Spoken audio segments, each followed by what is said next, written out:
ছাদ।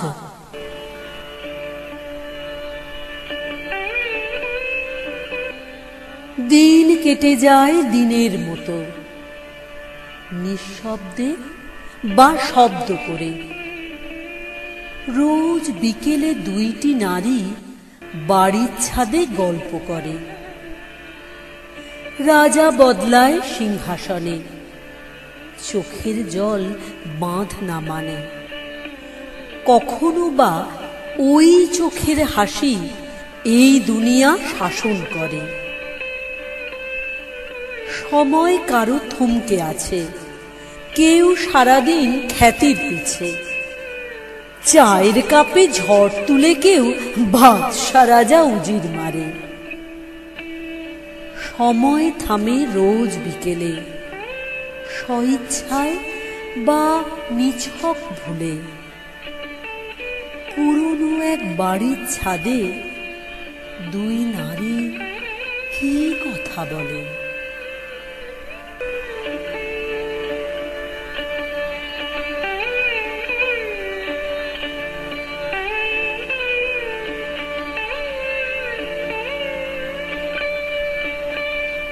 কি কথা বলে?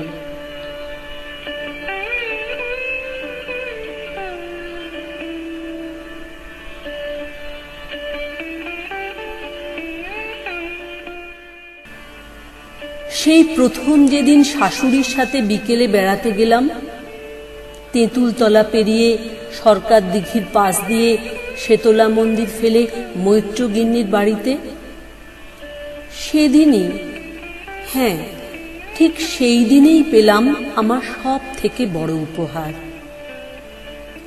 দুপুরে খেতে বসেই মা বলেছিলেন, আজ বিকেলে তাড়াতাড়ি গা ধুয়ে নিও, একজনের বাড়িতে যাব তোমাকে নিয়ে। ভেবেছিলাম অন্য দিনের মতো আজও হয়তো পড়ব সেই এক ঝাঁক কথা আর প্রশ্নের খপ্পরে। ও মা, কি সুন্দর বৌমা তোমার! বাহ, এক ঢাল চুলের উপর কাঁটাগুলো ভারী সুন্দর মানিয়েছে। ওটা বুঝি ওদের দেওয়া বালা?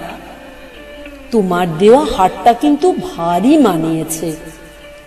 যাই বলো, রঙে তোমার বৌমা এই পাড়ায় ফার্স্ট যাচ্ছে। লক্ষ্মী প্রতিমার মতো মুখ। হ্যাঁ গা, তোমার বাবা মা বেঁচে আছেন তো? কতদূর পড়াশোনা করেছ? তাই বলি, ও পাড়ার বসুগিন্নি হঠাৎ কেন মুখ ঘুরিয়ে চলে যাচ্ছে? ও ভাবত ওর বৌমাই পৃথিবীর সেরা। এবার কেমন? তবে যাই বলো দিদি, তোমার ছেলের থেকে কিন্তু বৌমা অনেক। ও বৌমা, তুমি সব রাঁধতে পারো তো? একটু সেলাই ফোড়াই শিখে নিও, তোমার শাশুড়ির কিন্তু সেলাইয়ে দারুণ নাম। এক রাশ মিষ্টি আর কথা উদরস্থ করে সন্ধ্যার আগেই বাড়ি ফেরা। কিন্তু আজ যা ঘটল তা একেবারে আলাদা। রোজকার মতো গয়নার শেকল গায়ে জড়িয়ে হালকা নীল রঙের ঢাকাই পরে পথে বেরোলাম। মৈত্র বাড়ি ঢুকতেই খটকা লাগলো। একেবারে সাধারণ গোছের বাড়ি, আগেরগুলোর মতো অট্টালিকা নয়। বাড়ির উঠানে পা দিতেই এক বৃদ্ধা বেরিয়ে এসে অত্যন্ত উৎসাহে ঘরে নিয়ে বসালেন। প্রণাম পর্ব সারবার পর মা বললেন, এ আমার অসময়ের মিতে গো। যখন কোনো ঝামেলায় পড়ি সব অসুবিধা দূর করতে ও ছুটে যায় আমার কাছে। আমার বড় কাছের মানুষ। তোমার বিয়েতে তো ও যেতে পারেনি, ওর বাবা মারা গিয়েছিলেন তাই। সেবার মনে আছে, বন্যায় সব ডুবে গিয়েছে। ছোট ছোট ছেলে মেয়ে নিয়ে কি সাংঘাতিক অবস্থায় পড়েছি। এর মধ্যে আমি দুশের দুধ দিলাম পুড়িয়ে।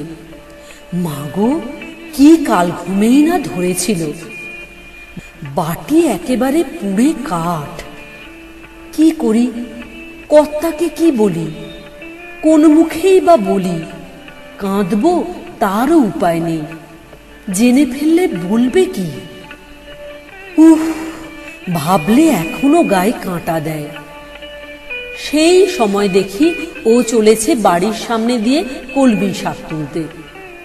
ডেকে যেই বলা, অমনি বাড়িতে এসে বাড়ি থেকে বাটি নিয়ে নিমাই গয়লার বাড়ি সেই দুপুরে গিয়ে দুধ দুইয়ে জাল দিয়ে চুপি চুপি দিয়ে এলো। উফ, বড় বাঁচাই বাঁচিয়েছিলে। তারপর সেই সেবার যখন, আচ্ছা এবার তুমি থামো, বৌমার সাথে একটু গল্প করতে দেবে না? তোমার নাম যাই হোক, আমি তোমাকে ক্ষমা বলেই ডাকবো। আমার ঘরেরটি উমা, তুমি ক্ষমা। ও মা, একবার বাইরের ঘরে এসো, দেখো কে এসেছে। ডাক শুনেই আমারই মতো বয়সের বউটি এসে দাঁড়ালো। কারোর অনুমতি না নিয়েই আমার হাত ধরে বলল, চলো আমরা ছাদে যাই। প্রায় হুঁচট খাচ্ছিলাম, কোনো মতে সামলে নিয়ে ছাদে গেলাম। কটা কথা বলেই বুঝলাম ও ভালো আছে। ভালো আছে ওর সুন্দর মন আর ঠিক তেমন সুন্দর শাশুড়ি নিয়ে। সেই বিকালেই ওর হাতের তৈরি আচার খেলাম, সঙ্গে একটু আনতেও দ্বিধা করিনি। দম বন্ধ করা আলাপের মণ্ডপ ছেড়ে পালতোলা জাহাজের পাটায় বসলাম। এরপর আর কোনো দিন দরকার পড়েনি কোনো বন্ধুর। জীবনের সুখ দুঃখ সব বলে শুনে ভাগ করে কাটাচ্ছিলাম বছরের পর বছর। এর মধ্যে একটা নেশা আমাদের পেয়ে বসেছিল। ঠিক বিকালে গা ধুয়ে চুল বেঁধে কাপড় ছেড়ে পরিষ্কার হয়ে একটু ঘুরে বেরিয়ে আসা। প্রতিদিন ও আসতো আমার বাড়ি, ডাকতো, আমি তৈরি, বেরিয়ে পড়তাম। বছরের পর বছর চলেছে, আমাদের নিয়মের ব্যতিক্রম নেই। খুব অসুবিধা হতো বর্ষায়। কালো মেঘ উঠলেই মন খারাপ হয়ে যেত। তবু ছাতা মাথায় দিয়ে কোন ফাঁকে দেখতাম ও ঠিক চলে এসেছে।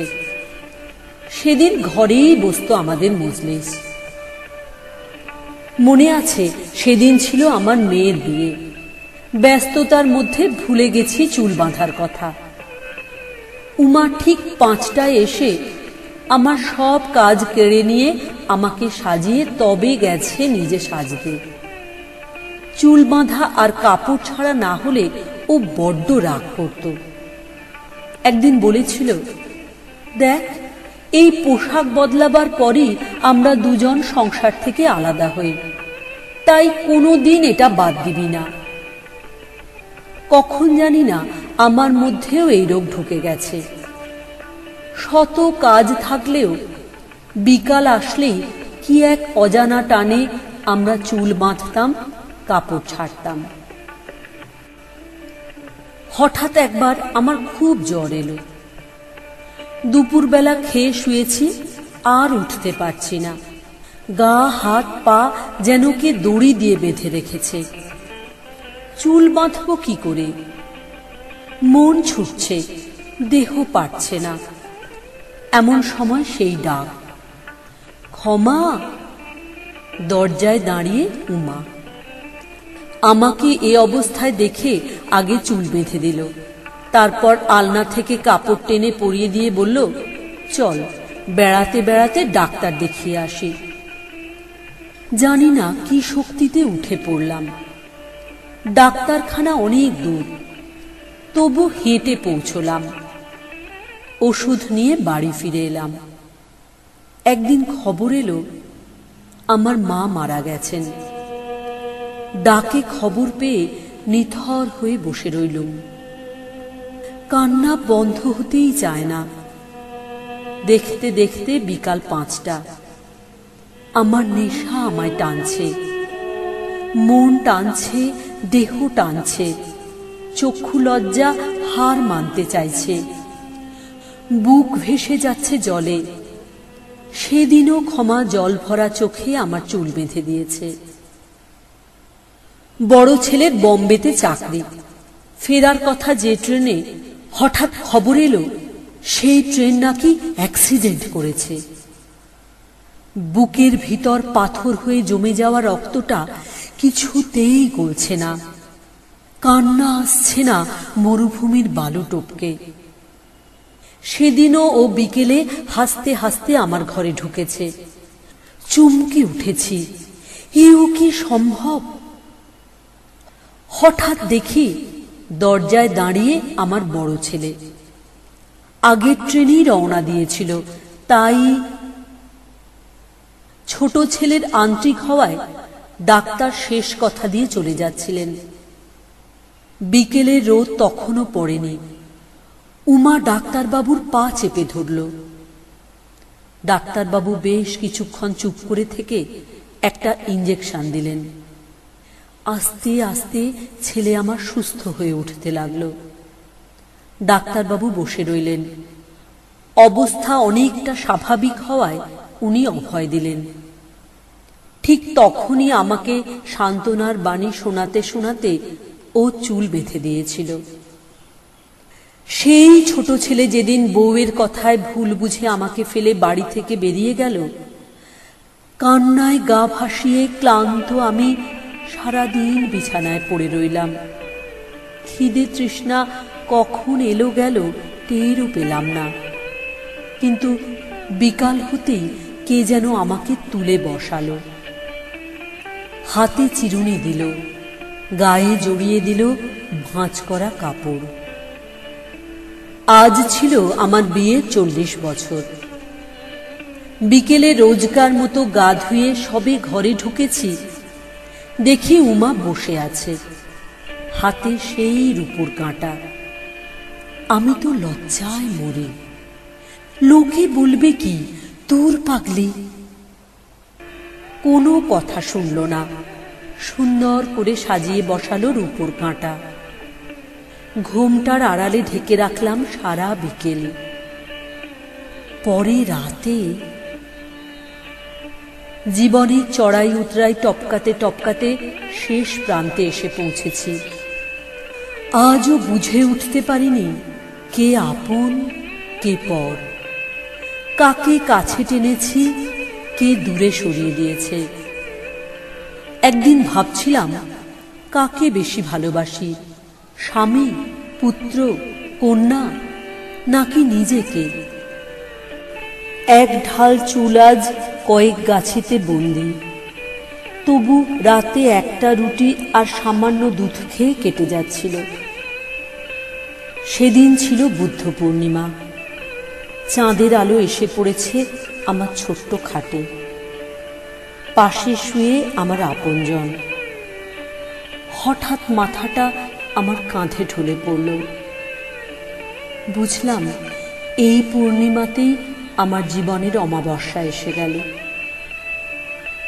সারা রাত কেটে গেল, দিন গেল অপরাহ্নের দোরগোড়ায়। সারাদিন আমার মিতে আমার পাশে।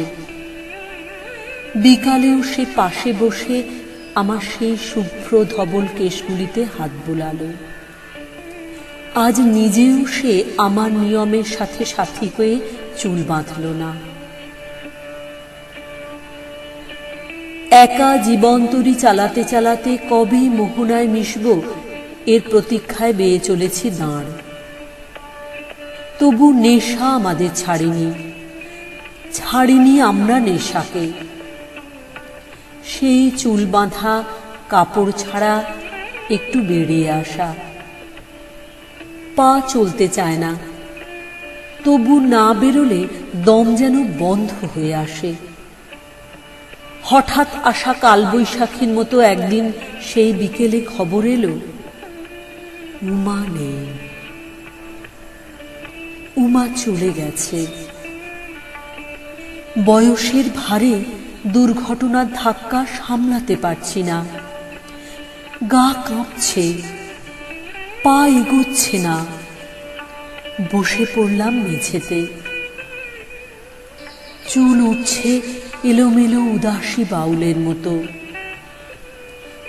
হঠাৎ দমকা হাওয়া এলো।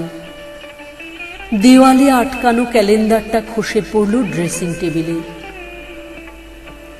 তুলতে গেলাম, দেখি চিরুনিটা পড়ে আছে সেই পুরনো ম্লান হয়ে যাওয়া রূপোর কাঁটাগুলোর উপর।